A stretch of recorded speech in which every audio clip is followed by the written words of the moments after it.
All right, welcome back, Remote Islanders. Today's guest is someone who I've been trying to get on the podcast for a little while. Logistics wise, we just have not been getting it together, but today we are finally getting it done. And she caught my attention when she commented on one of my LinkedIn posts about remote work and stability and longevity. Now, I know that's something you'll bring up with me all the time. And what really struck me when I met her was that her perspective is going to be different from any other perspective that I've had on this show because Tahirah employs remote workers, all right? So she is a remote work employer while the rest of us have been remote work employees.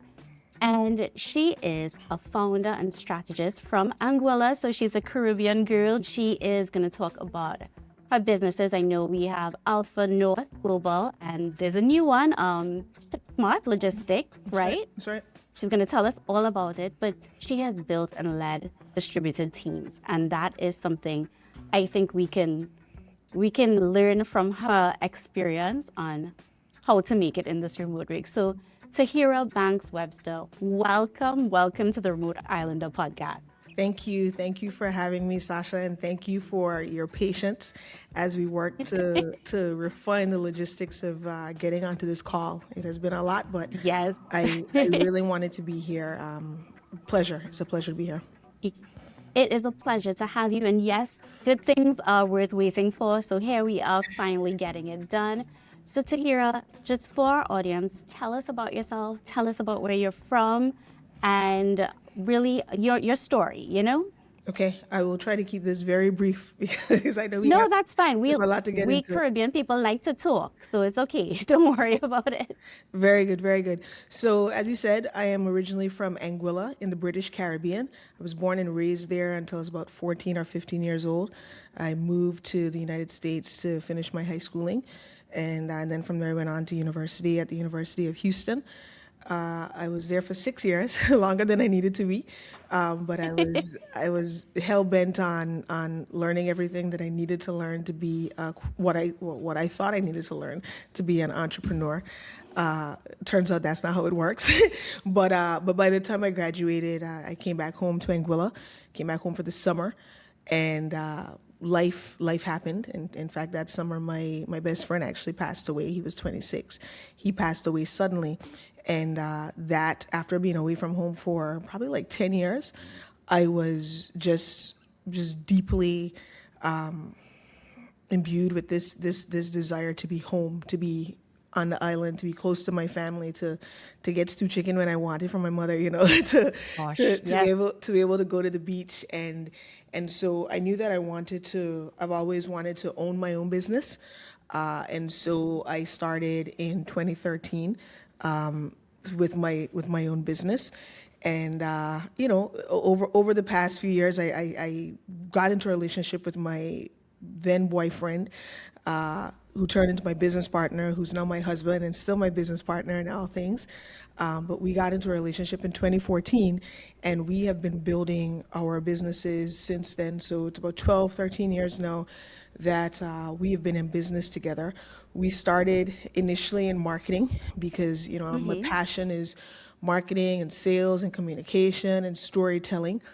Because I do have a background as a creative. I like to tell people the first 25 years of my life, I thought I was going to be an artist. So I sing, I play the piano, I play drums, and I did that for 25 years of my life, while at the same time wanting to be an entrepreneur. So always having very diverse interests. And so I was very drawn to marketing, to storytelling. It's not songwriting, but it's a different type of storytelling. And we struggled initially, but eventually we got the hang of it. We started to do very well, not just in Anguilla, but throughout the Caribbean. And we've had the privilege, the pleasure of working with a lot of governments and development agencies across the Caribbean and the United States, some in Europe, from a digital marketing and technology perspective, but mostly on the marketing communication strategy side of things. And we moved to Los Angeles in 2022 after being hybrid between Houston and the Caribbean from 2018. Post Hurricane Irma, we moved to Los Angeles, and in the past 3 years, after COVID, we realized, especially after moving up here to the U.S., like we're going to focus on working with remote teams, right? We've always worked with Yeah. teams in some capacity, but we were purely a remote workforce after that, which was new for us, right?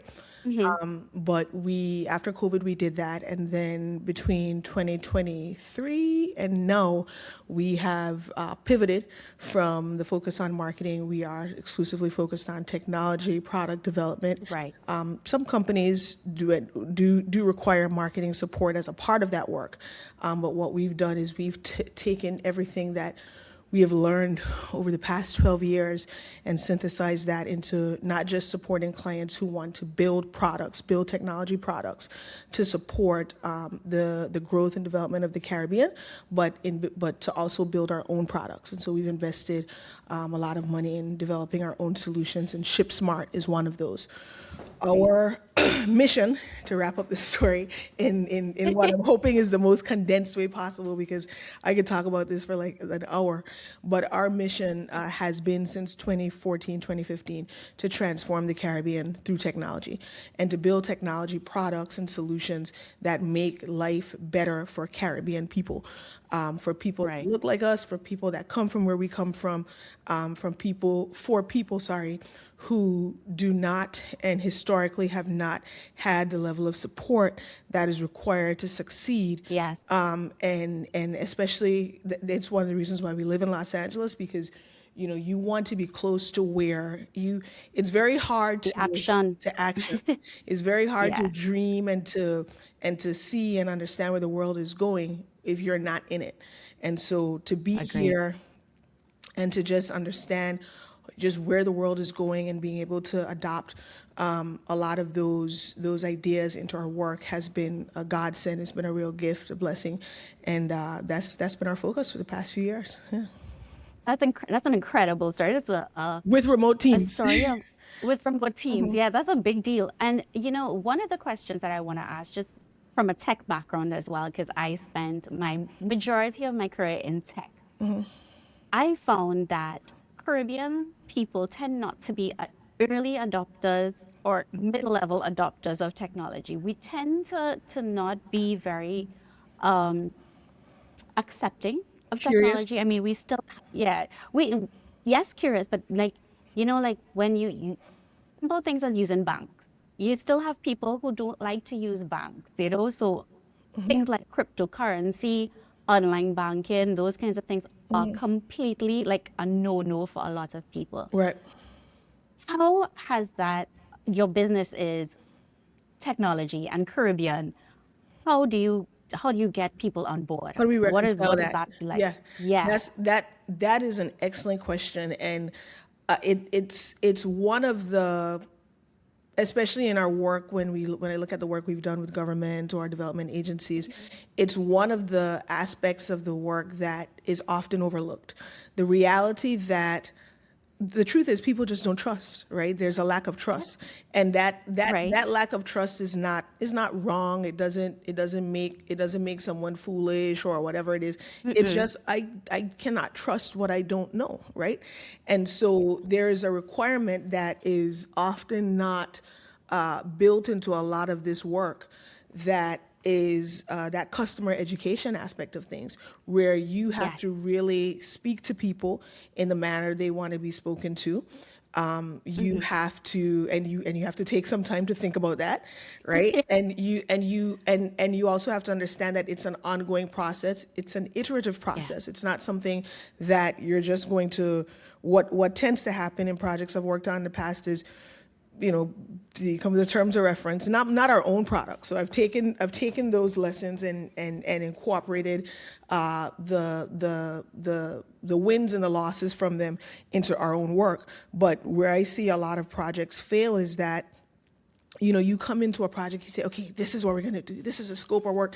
This is the terms of reference. You detail it, and then you build it, the technology, and then people are like, huh? and now Yeah. and now there's no budget, there's no thought about how do we Mm-mm. educate them, how do we adapt this. Whereas with ShipSmart, our own product, because it's our own money going into that, right? It's not some development agency funding, or some government funding. It's not something that has a finite an end. It is the investment of actual people, actual citizens, private citizens. We took that, and when we hear from customers, we incorporate that feedback. We want to hear from them. When we communicate with them, I told a member of our marketing team, I was like, this is a complete 180 from how historically I have done communications work, meaning it's always extremely polished. It just has to have a certain look and feel. And with ShipSmart, we knew out the gate, we're speaking to a different audience, and people don't want to be spoken to in super overly sophisticated language and with all these big words. People want you to talk to them like, talk to me like I'm by the bar. Talk to me like I'm Exactly. around there on the block, right?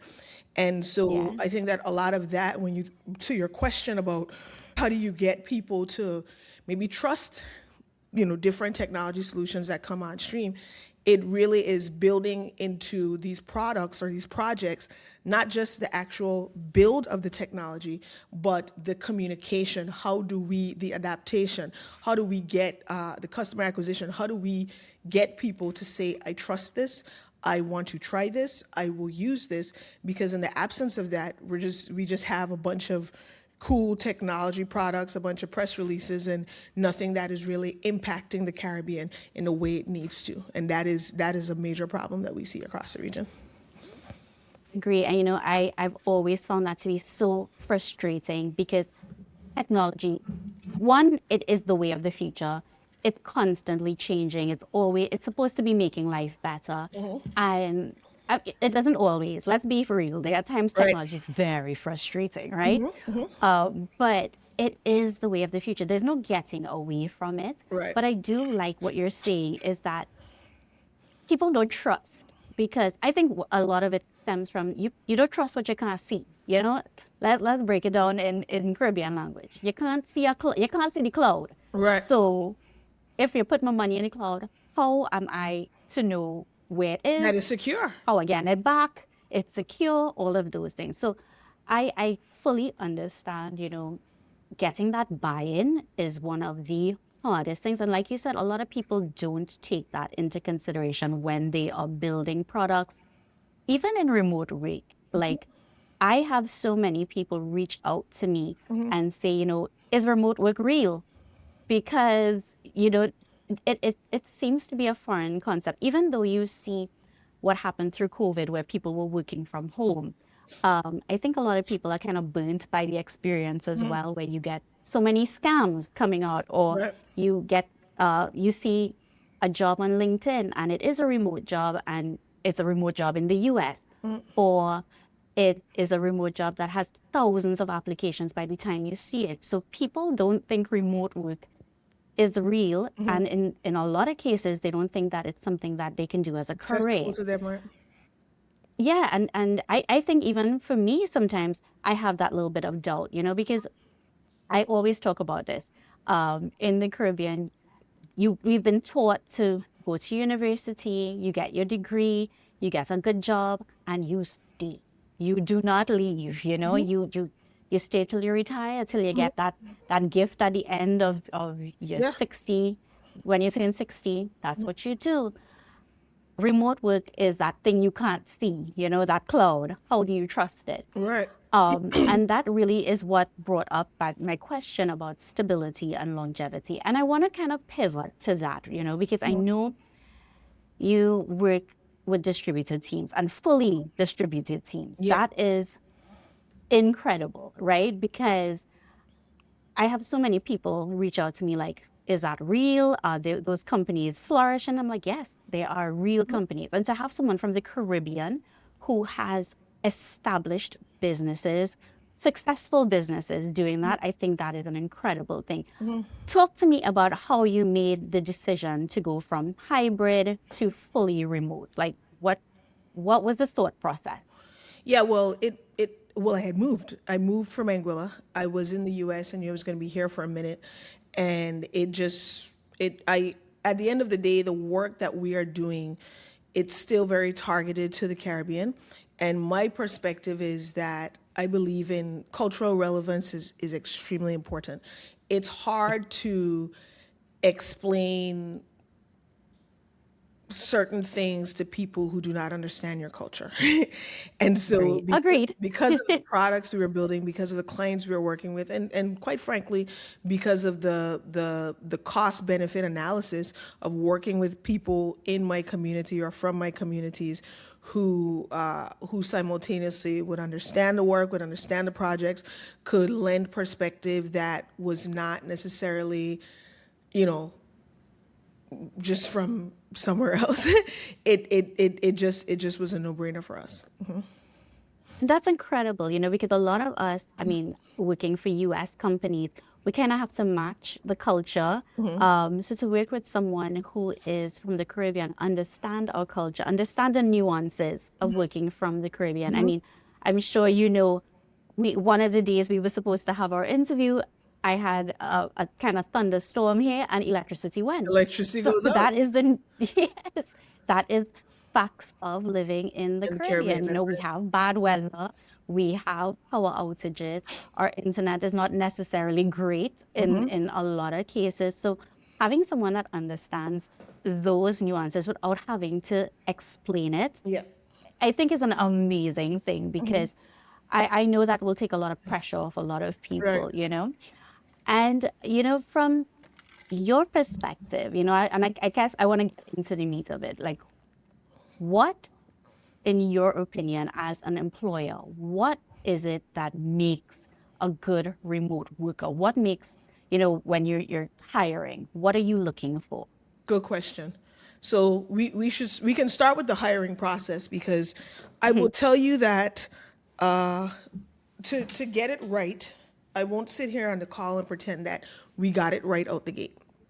No, of course Especially not. especially coming from a small community like Anguilla with 13,000 people, Mhm. where in Anguilla, when I hired people who were working in person, who were working in office, it was by and large, they were good hires, right? And Right. overwhelmingly, they were great hires because at the end of the day, everybody knows everybody. So you can vet people, Right. you know their background, as I say, where you're from, who you're for, what you do, that kind of thing. In a Mhm. remote work setting, it's very different. Yes. You don't know who you're hiring. You don't know these people from Adam. And so we did not always get the hiring process correct. I think Mhm. initially we went about it in a manner that was consistent with how we hired in for like an in-person role. But Right. what I have learned in the process we have now, and this is for any employers that are listening, it is multiple parts. So we use LinkedIn a lot, particularly for like the more Right. business, professional, whatever the terminology would be, those types of jobs. We use LinkedIn. And so what we do is we break our hiring process up into three parts. Because what you want to do is, for me as an employer, I need people to disqualify themselves, right? Not because I don't want to hire you, but because I want it to be a great fit. I want you to enjoy the work. I Right. want to enjoy the work. And you're not going to enjoy it if you don't know how to do the job or if you can't do the job. And I'm not going to enjoy it if you can't do the job, and you're not going to enjoy it if I don't Right. enjoy it, right? So we're gonna be in friction. So what we did, or what we do now, is we start first of all by being very specific about what type of person we want to hire, where perhaps what markets we want to hire them from, based on what markets have certain skill sets, right? Right. And then what we do is we publish the job, very, very simply. Mhm. We publish the job we build a process beforehand, but I'm just walking you through the process. Right. So we publish the job to LinkedIn. We're very Mhm. specific about what the disqualifiers are, but they aren't too rigid, right? And then we say Right. these are the three qualities that make someone an ideal candidate. And from an employer's perspective, most employees probably don't know this when they're applying for LinkedIn jobs, but LinkedIn actually filters for you. So they tell you who is a great fit, who is not a Mm-hmm. fit based on your required criteria, and Right. then who is a maybe. Now, that is where the work comes in because myself and my team, what we'll do is we'll go in and we will go through persons' profiles, right? So Right. we'll start with the persons who are considered a fit, Mm-hmm. and we always aim to get a short list of at least like 50 people, right? So, Okay. so even if we have 500, 1,000 applicants, we've never had 1,000 applicants, but we've had like 500 applicants, right? Because we Mm-hmm. typically don't even keep the jobs up for like a week. Right. They fill up very fast. So, Yes, they do. so, so if we have, let's say, 500 applicants, of those 500, all are not a fit. Right. LinkedIn may determine that 100 of them are a fit, but a fit for LinkedIn Mm-hmm. is not a fit for us, right? Is Right. and then it may determine that another set are maybe, and then another set not a fit at all. So what we do is Right. we go through and we start with the list that are a fit. And we literally Mm-hmm. go into everyone's profile. We look at their resume, not because I'm like big on resumes, because anybody can put anything on a resume these days, but I'm just Especially now. Yes. no, it's like it's all so much fraudulent stuff, right? But Yes. what I'm more interested in, like I don't even go into the actual resume. If it's a design job, I do go into the resume because I want to see, Right. like if it's a job that's someone that's creative, if for a Right. creative role, You I want to want see. I want to Yeah. see like, are you sending me a resume with Times New Roman, or have you taken the time to like design this and make this look good? Like, because that speaks to your personality. Like my husband Right. a technology architect. He started as a designer. Everything he does has to look good. So if he so he's never gonna I just get it. right. So if it's a design job, I'll do that. But by and large, I'm just looking on the outside at the overview of where you've worked. Particularly, Mm-hmm. I want to. I'm not interested necessarily in the education part of it, but I want to know where have you worked, how long have you held the role, how long are you jumping from job to job? How did you describe your Mm-hmm. work there? Like what was the description of your work? Did you just put something random? And then if someone piques my interest, then I will go to their Mm-hmm. profile. An active LinkedIn profile is a plus. If I go to your LinkedIn and you haven't posted on there in a year, you don't comment, you don't like, you don't do anything, it kind of signals to me that I don't know, you're not as engaged professionally. LinkedIn is where Agreed. professionals engage. Yes. And that's not Corporate Facebook, right? what'd you say? I call it corporate Facebook, and That's people it. laugh when I say it, but it is it's the best way to explain LinkedIn. LinkedIn is corporate Facebook. So everything you're saying here about an active LinkedIn profile, I've been preaching, and I feel like it's been falling on deaf ears, and it's very, very annoying to me because it's where recruiters and hiring managers and those people are looking at your profile. That's You your can't profile. expect, yeah, you can't expect a profile with no picture, no Oh God, that no, activity. that's all. That's that you are instantly Yeah, disqualified. If you don't have a photo, you're instantly. instantly disqualified. Yes. But further to that though, it's just because I know that a challenge that people have, even myself, I have a lot to say. I have a lot of opinions. I have a lot of experience. Sometimes I go to LinkedIn, I don't know what to say. So I can understand that persons very early in their career, or maybe they're not at whatever level they are in their career, they don't know what to say on LinkedIn. But at least comment, like, interact. Like, don't stay there just Repost. being dormant. Repost, like, easy. Just Repost. share, Yes. share, share a simple perspective. Do it once a week, every other week, twice a month, something like that. So we look for that.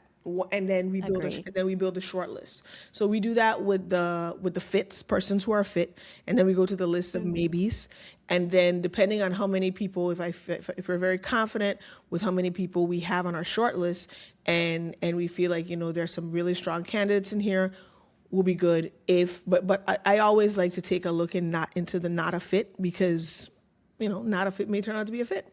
Yeah. So we complete the short list, and that's part one. You're on the short list now. Part two is not an interview. Part two is a challenge. And so, Oh. right. So generally speaking, so in the past, part two was just come, let's interview.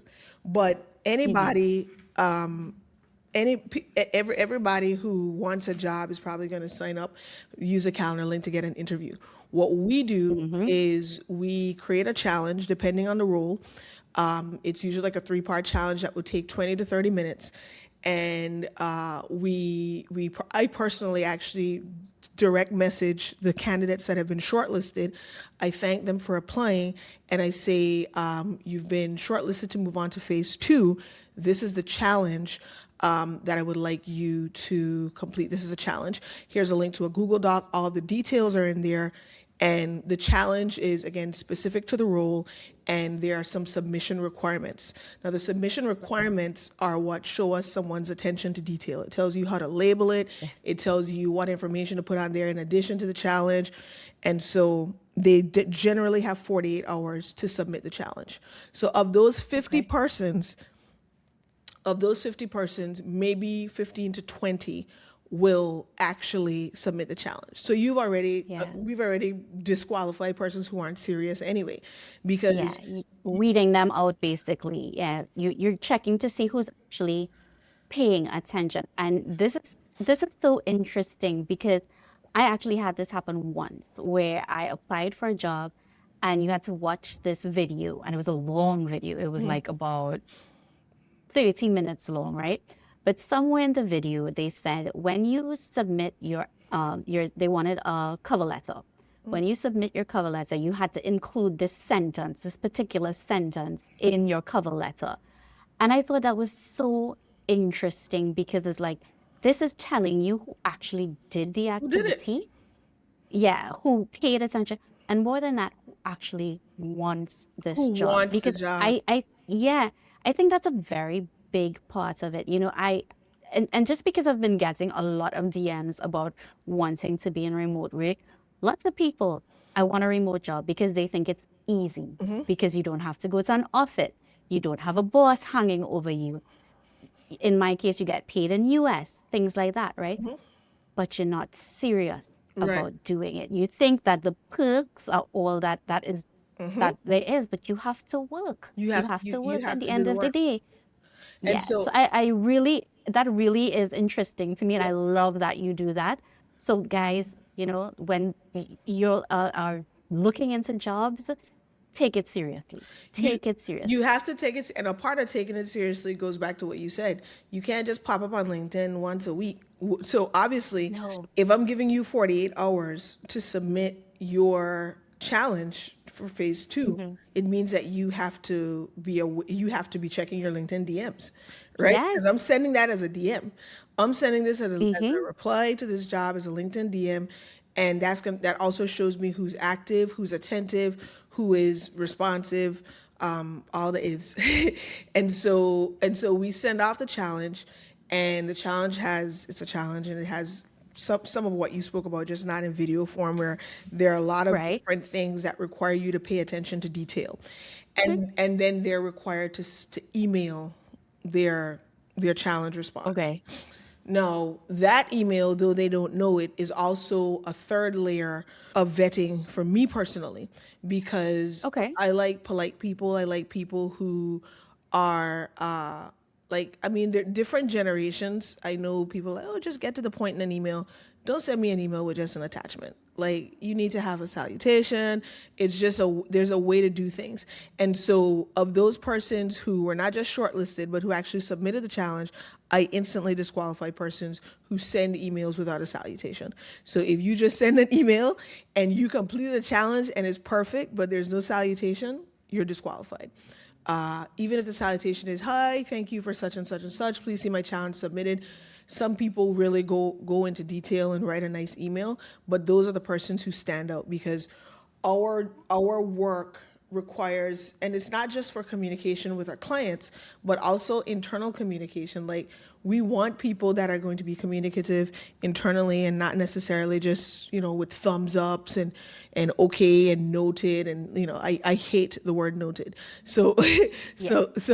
so we kind of filter from that. And now, Once we get the challenge, then we go through, we look at who did the challenge, how well they did it, who paid attention to detail, who hit all the points, and we look at who was overly reliant on ChatGPT. They lose points for that.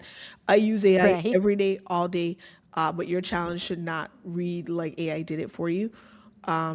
So we look at that, and then from there, we come up with a final interview list of maybe 7 people. So of that Mhm. initial, from the fits to maybes of that initial, maybe 150 to 200, now we have 7 or 8 people that we will then Mhm. thank them for submitting the challenge, let them know that they've moved on to the final round, and here's a link to schedule their interview. And then we interview, and the interview has its own set of challenges in there. But Yes. but by the end of the interview, I've already seen a pattern with someone who's responsive, someone who's communicative, someone who did a great challenge, someone who sends wonderful emails, pays attention to detail, and now they aced it in the interview. There are people who did Right. all of those well and then they bombed the interview, but by and large, you see that consistency across the board. So, Yeah. for my advice for anyone that is looking for a remote job, and I understand that it's a needle in a haystack situation. First, it's don't take it personally, because truthfully, LinkedIn may just be filtering you out. Like, based on the Yes. criteria that someone has set up, you will end up in the not a fit or the maybe list. And if you're there, it is Hmm. very unlikely that you will even be shortlisted for the opportunity. Yes.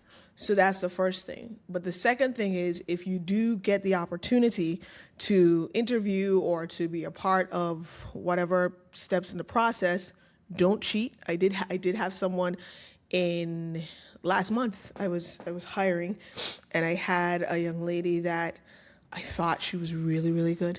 I thought she was really, really good. And I actually was leaning towards hiring her. And then somewhere during the interview, I realized you're using something to answer these questions. You're cheating. And for me Yeah. personally, lying and cheating is just, that's never going to work in the workplace. Instant. Yeah. Instant disqualification. Instant disqualifier. Yeah. So I would say, the person that we ended up hiring, they weren't perfect in all of their responses, but they didn't cheat. I could tell that they were Yeah. trying. I could tell that they had, in the live interview segment of things, which is a lot of pressure. I could tell that Yeah. I could tell that they were being genuine in their approach to problem solving, which is Yeah. more valuable than being perfect. Yes, Because you're it is. perfect, but you I cheated. Yeah.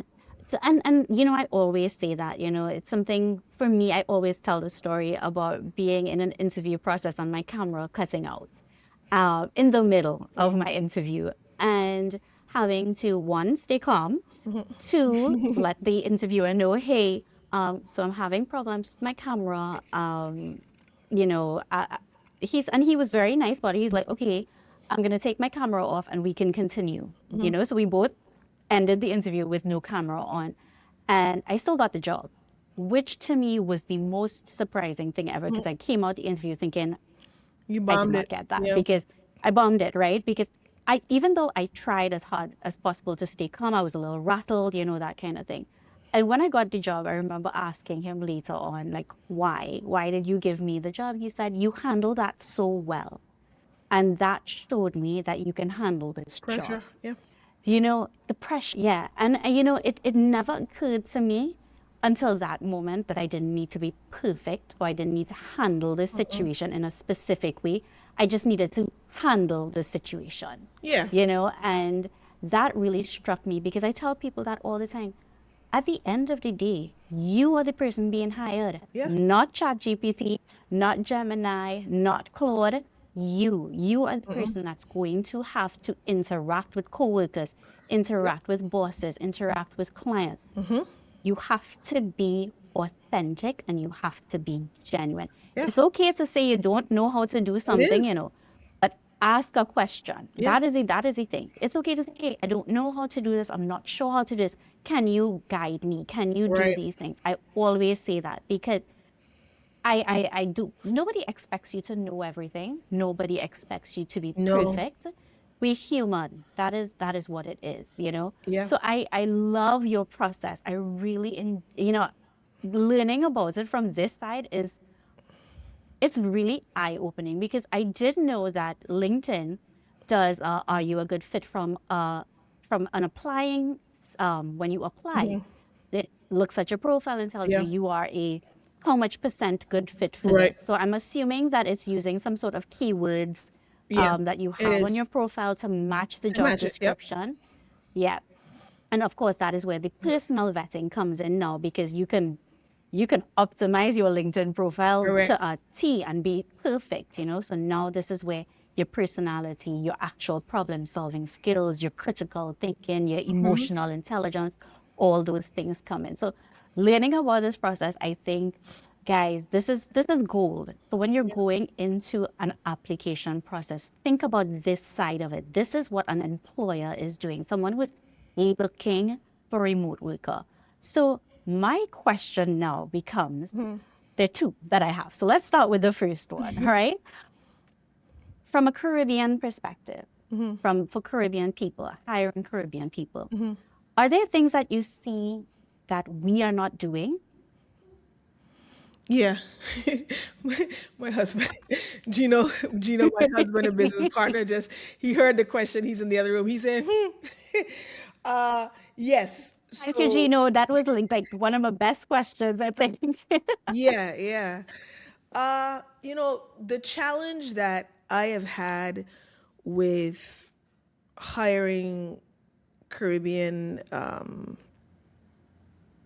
teammates is not all, but many, some, I'll say some, I won't say many, a large portion. This is not a generalization, It's guys. This not a is gen- this is it's how not a this is generalization, her but experience, right? my This is the experience, experience that my Tahirah has. experience Yes. is more often Yes. than not, excuse me, even though our businesses are serving the Caribbean, Mm-hmm.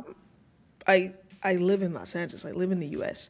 So I have a certain standard for how we have a standard for how we expect people to operate Yes. and for what we expect people to know. And Mm-hmm. I can use the most recent hire. She's less than a month into the role right now, and fingers crossed that she is she remains as excellent as she has been. But what I don't see a lot of is enough use of like the technology that's available out there. You're using AI, but you're using it in the most rudimentary way that is obvious to spot that you're using AI. So it's very surface level. You're not using it in a way that really improves you.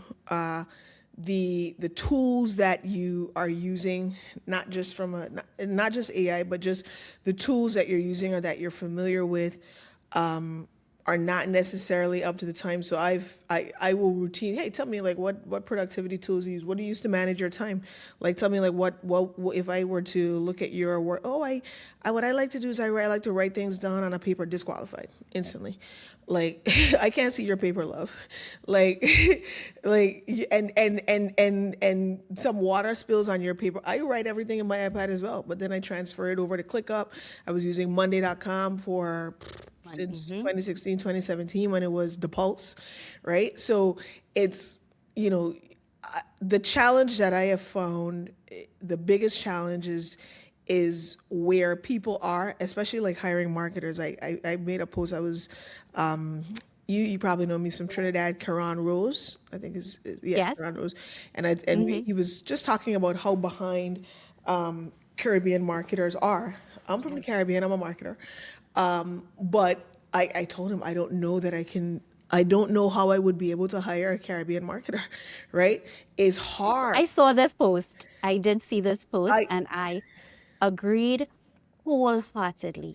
and and that's You are hard. That's very hard right. to say. Like It we have is. a team now. We have an agency now that is from the Caribbean that supports some of our marketing for ShipSmart.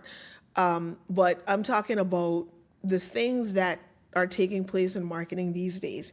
You hire someone and they're talking about scheduling content on Facebook. Like, that's like the baseline. Like, that's not a value add. And so I think one No. of the challenges that, particularly for Caribbean remote workers, you need to really, if you want quality jobs, if you want quality opportunities and companies where you can grow and where you can be a part of stuff that, I mean, if you just want a job that you're just getting a paycheck, that's one thing. But if you want a job where you're going to be a part of a company that's doing exciting things and that's going to, if you like your work, make you feel alive, you really, like, there's YouTube, like, all of the information is available on the internet. You don't you don't have to pay anything for it. You just need to be curious, and you need to read, and you need to come to the table with more than what was happening in 2015, because you said it at the beginning of this.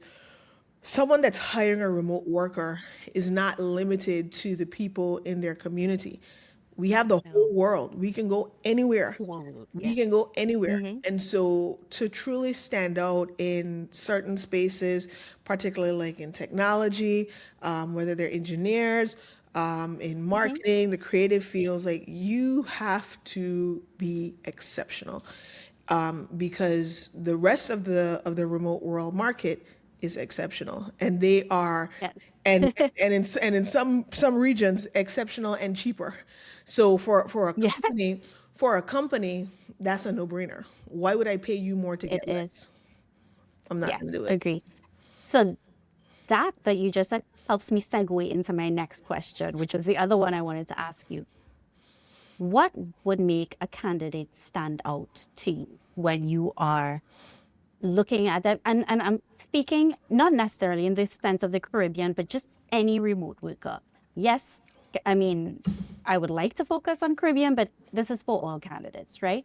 What would you look at, or what would just jump out at you from an application, from an email, whatever in your process? What would you say will be like, this is what I'm looking for, this is that person? If it's one thing, if it's many things, whatever that is, Yeah. how would someone stand out from the world, basically? So I don't hire as an HR manager, meaning HR is Right. not my background. Mm-hmm. I'm running a startup, so it's like Right. small teams, and I'm the CEO, right? I'm the boss. Mhm. So I value different things that an HR manager might value, Right. because Mm-hmm. our teams are smaller, and I value different qualities. So I'll just put that out there as a caveat to say Yes, of course. everyone may not feel this way. I value persistence. Okay. So people who, I always think it's strange, like, when people, like, don't follow up, when, like, I value that, but that's because I have a background in sales. So when I see most Right. people, their ego doesn't allow them to follow up, they don't want to seem desperate or whatever it is. People Mm-hmm. who follow up for me, I'm like, all right, you're hungry, you have hustle, like, you want this. Yeah. So follow up and being very communicative, Yes. being professional and warm, not stoic in emails, but don't send me an email with an attachment. Like, Okay. you have to have a salutation, like write something, like, say something, like allow your personality to shine through. Like, Yes. you can have the most basic follow-up email that still brings your personality through because of how you've written it, Yes. right? So Yeah. I value people who write. I value people who value design. All of our companies, I have a bias to things that look good. And Mm-hmm. so when people are sloppy, even in the formatting of their email, the formatting of their resume, I'm like, yeah, I don't want to have to deal with that. And, like, I need someone who's, like, really attention to detail. Mm-hmm. People who, if you're applying for a role, you've taken the time. I can't tell you how many people have come on an interview and don't know what the business is about. Like, you didn't even take the time to, like, to Do go your do a little bit of research. research, like, take 15 minutes, just, like, run this through. Yeah, that to me just shows, yeah. Our most recent hire, what made her stand out, what made that individual stand out, was that she was someone that had worked remotely in US based environments as well. And so Mm-hmm. Our company is U.S. and Caribbean based, so it's Right. U.S. We're based in Miami, but it's Caribbean focused. We serve the Caribbean from Mm-hmm. Miami, and so someone that understands the processes of the industry and Yes. wasn't just coming in with like, okay, you have to teach them everything from scratch, but in the interview was able to weave her understanding and knowledge of different that stood out because what that means is this is saving me months of time in having to Yes. educate you on how things work. So just take if you're applying for certain types of roles, like apply for roles that are within your remit skill set, whatever it is, and that is linked to your experience so that you're building, you can build on top of each other. They can build on top of each other. What else do I value in a hire? Honesty. Like I feel like it's dishonest to have ChatGPT do a whole challenge for you. And again, this is coming from Yes. me. I prompt Claude all day, every day. I have Claude and ChatGPT prompted all day, every day. I'm sending 10-minute voice recordings in Claude to walk me through how I put together certain different things for our businesses. So I'm not saying that you don't use them. On the contrary, I want to know that you use them. But it can't be that you're using it in such a rudimentary way that it's just because not only will I feel that, but the customers will feel that, your team will feel that, and it's just not gonna be a good thing. Yeah, Agree with you on the AI because I see a lot of people put up posts on LinkedIn and you're like, did you even read this when after you put it in Claude or wherever? Like you can tell it was just write me a post on this and they copied it wholesale. There is no voice to it. there's no voice, yeah. There's no emotion, and Yeah. people get tired of that. Yeah. I Yes. also, yeah, the other thing that really makes a candidate stand out is when you see that they have like their work experience. Like experience is big for me because I feel like you say in the Caribbean, we are overly biased towards degrees and all this documentation, Yes. and a lot of people have degrees and can't do the work. And so I care more about your experience and how long did you stay in a role? Because if you're in a role for 6 months, you probably got fired or they just gave you a quick out because you just weren't going to be a fit. Hmm.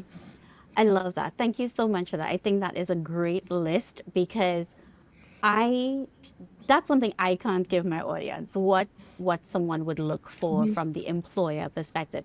I can talk about what people have told me they like about me, but I can't give them what would make them Oh, stand out. So oh, that let, is, let, I think, let me say this one as well because this hmm surfaced recently.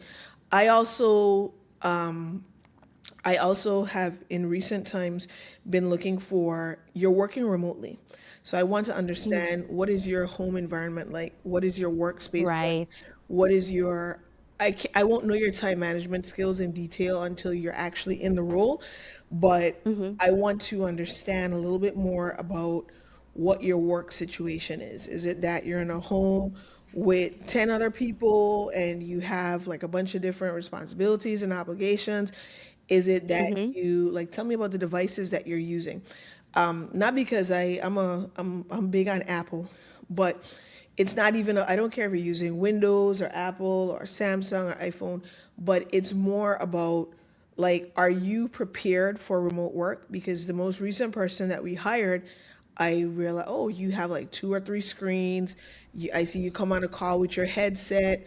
Like you're ready for work. Like you're not here Yes. just like, you know, joking around. Like you're ready for work. You have a workstation in your home. Even you have kids, whatever it is, it doesn't matter. Like, but you have designated a space for work, and you're not just saying, I'm going to be here working from the kitchen table or in the laundry room doing this and that on the phone, like Or in your bed.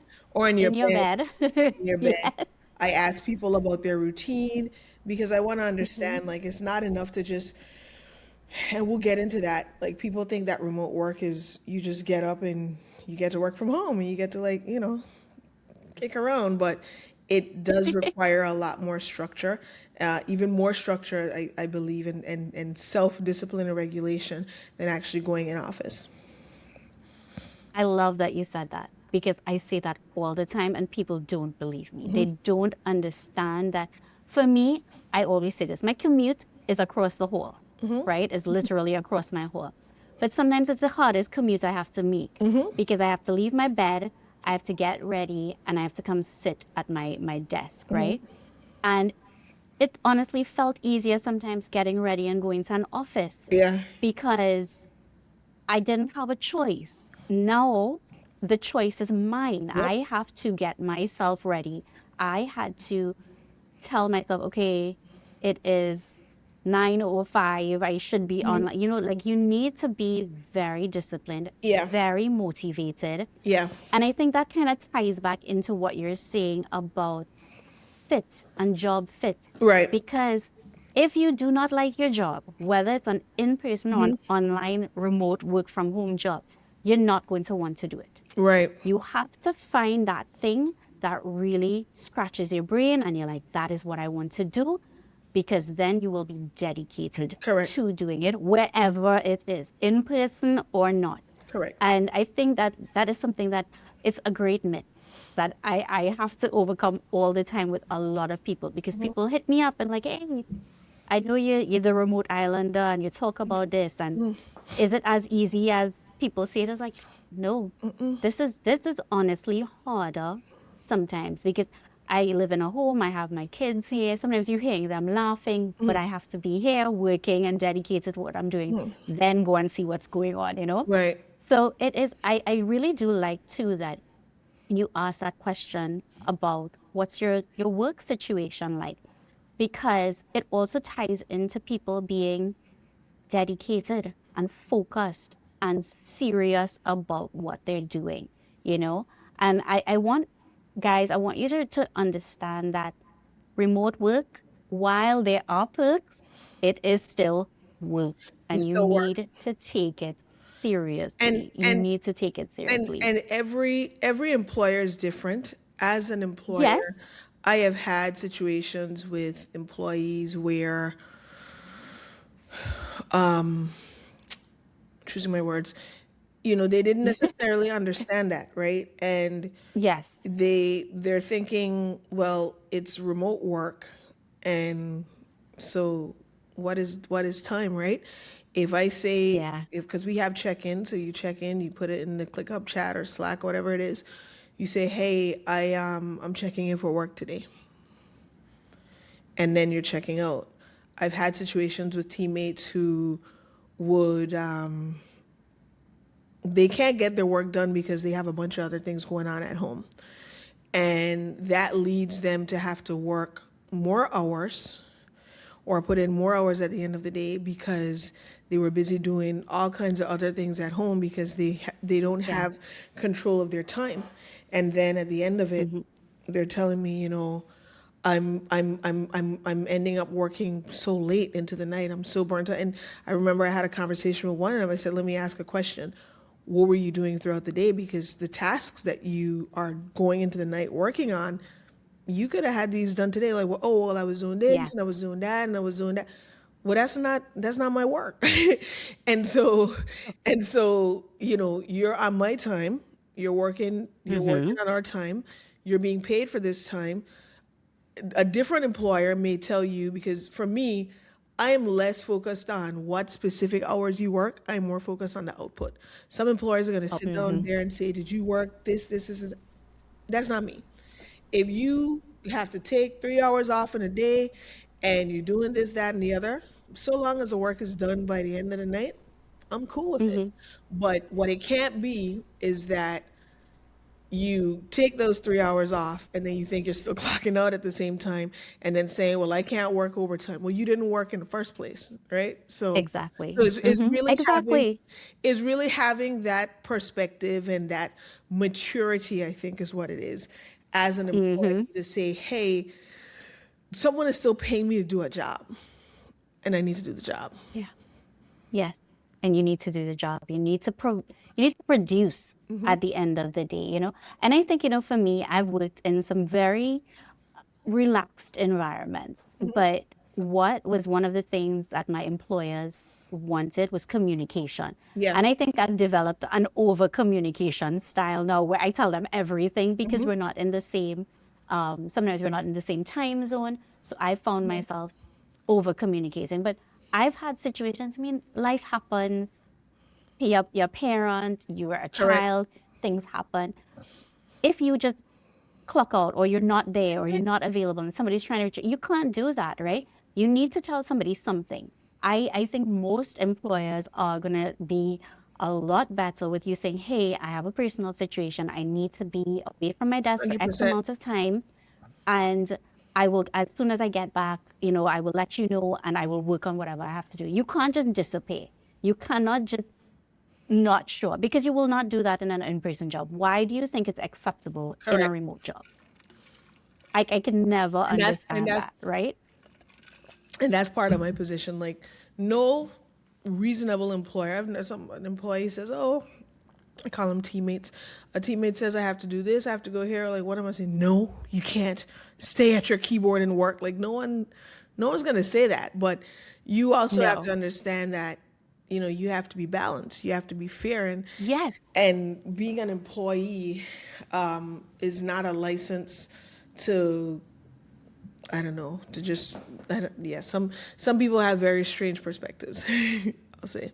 Agreed. I agree. And you can't take advantage of somebody's kindness as well. Because Correct. at the end of the day, this is your boss. This Correct. is not your friend. This is a business. We're here to Correct. make money. We're here to do a certain thing.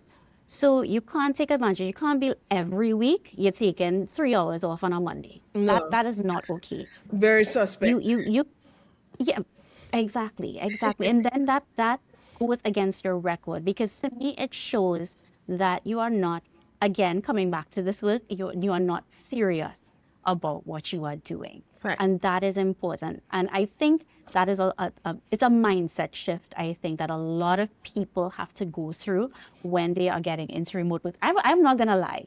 When I started my remote job, during COVID, it wasn't a remote job, it was a work from home. It was hard. It was really hard because I had work, I had my girls doing school behind me, behind this little background here, and you're trying to do your stuff, make sure they're okay, Mm-hmm. make sure nobody gets in sick, all of those things. It's a lot. It Yeah. is a lot. Yeah. But you're getting paid to do something and you're supposed to do it. So It's facts.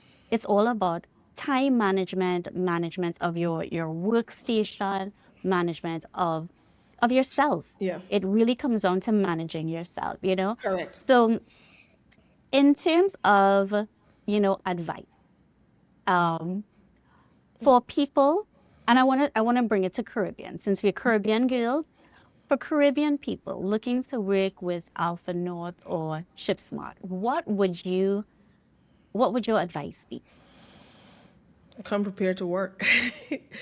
I mean, I saw this post on Instagram, I think it was, when it was talking about how the most successful people, they are, maybe deeply driven, but at the same time very lighthearted. So I love to laugh, I love to make jokes, but I want my work, right? And I want you to do good work, and I think that if you approach your work with pride, and is what I tell every client. Like, when I talk to my clients from the Alpha North perspective, I'm like, look, my motto, my philosophy in life is like, you have to be selflessly selfish. And what that basically means, or how I look at that, is like, I am going to do my best for you because I know that in giving you my best, I'm actually giving myself my best.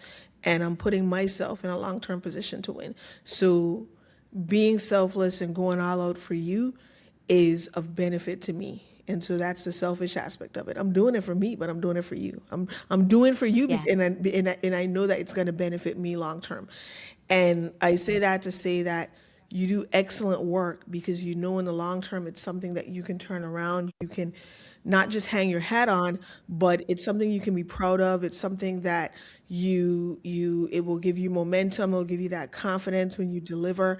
And so Yeah, anybody that's looking to potentially work with us, you have to. We want you to come with passion. I think accountability. We haven't really spoken about that as much, but accountability is a big one that I find is sometimes challenging for people, which is just like being very honest with yourself and being able to receive Yeah. feedback and yeah, and coming with ideas, being passionate like that you have to come to work, and work doesn't just mean doing this. Work means like stretching your mind, being come Yeah. just coming to the table with something different for sure. Yeah, I agree. And I love that because it ties into everything I say. It's not just about getting a job and being comfortable. It's about upskilling yourself. It's about, presenting your ideas because you can improve a business, you can improve a business function, and those are the things that employers love, where you can Love it. come in and say, hey, yeah, hey, this process takes 20 steps, but I saw this software that may help us take it down to 10 steps. Do you mind if I We look at it? and Things like that. in my business, in our businesses, like we take that advice all day, every day. Yes. If a teammate comes with something, we're like, hey, you think this is okay? Cool, subscription, we'll get it. All right, you think this is going to make the Yeah. company better? We'll do that. Not a problem. You want people that have that curiosity, Yeah. because they just make the best teammates who go the extra mile, who are like I shared with you that I am speaking not from the perspective of an HR manager, but from someone Yes. that is building startups. And because I'm building startups, I'm not, if just for someone that's coming to work with AlphaNorth or with ShipSmart, I'm never just looking for that role. When I'm looking at Yes. somebody, I'm seeing them, but I also want to see, can this person grow within, that's a bad habit I have. Can I elevate this person, because I want people to grow into even better versions of themselves, and I want them to be in a Yeah. position to make more money and to succeed and to do all of that. So I'm looking at you and I'm saying, are you just here for the job, the check? And if you are, then there's not going to This be may any. not be for you. Yeah. I can't grow you. Yeah. We can't grow together. Right. Yes. And I don't think that's a bad quality. I think that is something that a lot of, even myself, we've struggled with in remote way because you think a lot of companies, they hire you for something and that's it, right? There's no room for growth, even in person jobs. I talked about my in person story where I reached my ceiling and there was nowhere to go Right. and no one to talk to about it because it's like, I've mastered this. What What's is next? next? And there was nothing next, Yeah. And I love that you look at it from that perspective because not very many employers do that. No. And to find employers that are willing to look at your skills, look at what you are bringing to the table in terms of your curiosity, your ideas, your willingness to learn, and then saying, here, what this is, Jane Doe, she really, really interested in this. Maybe we could Yeah. do some cross-functional things. We could, give her a little training in this. So she may be the best manager in another section from what you hired her for. That is an amazing thing because it ties into that longevity that Yeah. we've been talking about when we talk about on LinkedIn. That's how you create longevity by showing your interest, showing your willingness to learn, and showing that you want to grow and you take this again seriously, And the only way exactly that, and the only way you're able to do that is if you're willing to do those things, go the extra mile, be held accountable, Yes, ask for feedback. Like, don't, we have this challenge where we feel like failure is the worst thing ever. We're like, ask for feedback. Tell me what I'm doing wrong so that I can do it right.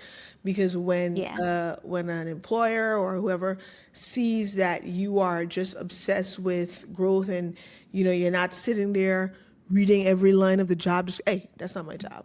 That's somebody else. The minute that becomes a conversation, you definitely don't put yourself in a position where you're being abused, to the point that you're doing work right. that's not, that's so out there.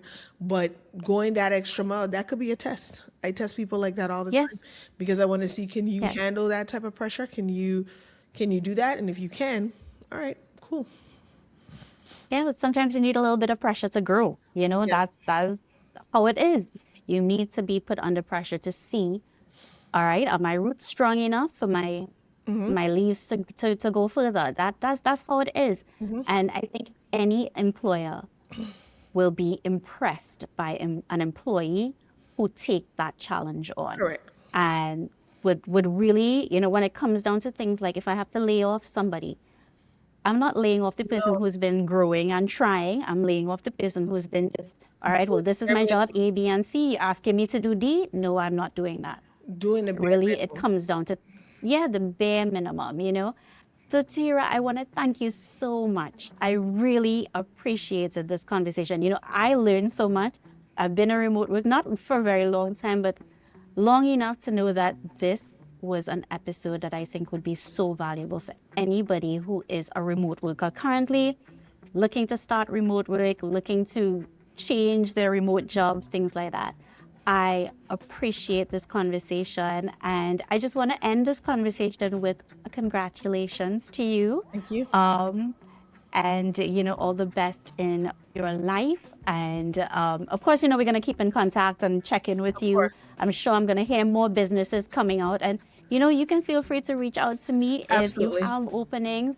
I can post it for you for my listeners, because I'm always getting people who are interested. I kind of vet them to see if they're interested too. So I'll send you people that are hopefully a good fit. A good fit. So thank you, Tahirah. Yeah, a very important good fit. Thank you very much, and I wish you all the best. Wishing you the best. Thank you, Sasha. It was a pleasure being here. All All right. right. Bye-bye.